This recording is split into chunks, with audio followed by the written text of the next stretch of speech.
Biz 3 kun oldin loyiha boshlagandik. 1 milliard istig'for deb. Ishonasizmi, qancha bo'lganligini aytaymi? Hali ham to'xtamayapti.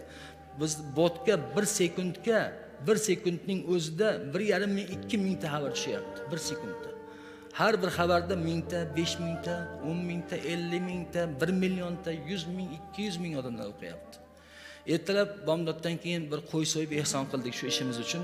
Yo'lda kelyapman, bir narsani ko'rdim. Ko'p bir nechta joyda ishga ketayotgan ayollar qo'lda tasbih ketyapti. Rasmga olib bo'lmaydi, uni rasmga olay desam, ayol kishini olmayman rasmga. O'z ko'zim bilan ko'rib shunday quvondimki, alhamdulillah, xalqimizning ixlosini qarang. Tasbih ko'tarib olgan ayollar ishga ketishyapti piyoda ko'chalarda. Ikkita, uchta joyda yo'lda shu narsani ko'rib guvoh bo'ldim. Yosh bolalar 3 yosh, 4 yosh televizorga kelyapti istig'forga. Sanab aytayapti, onasi, otasi video olib tashlayapti. Millionlab istig'for. 1 milliard degandik do'stlar, 10 milliarddan oshdi. Allohu akbar, 10 milliarddan oshdi. Hali to'xtamayapti.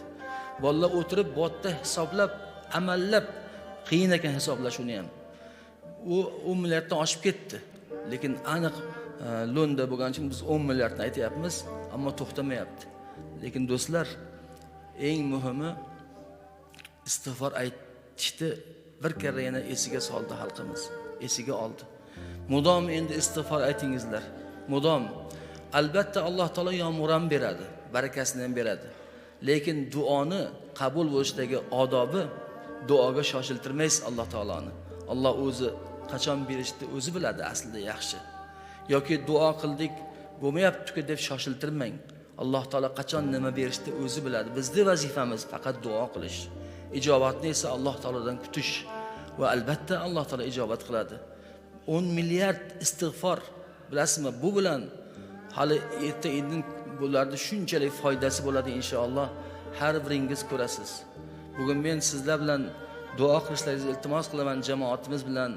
Mana shu loyihaga ishtirok qilgan butun mamlakatimizdagi va mamlakatdan tashqaridagi bizga hamkorlik qilgan aka-uka, opa-singillarimiz, go'daklar, ayollar hammani duo qilishlaringizni iltimos qilib qolaman.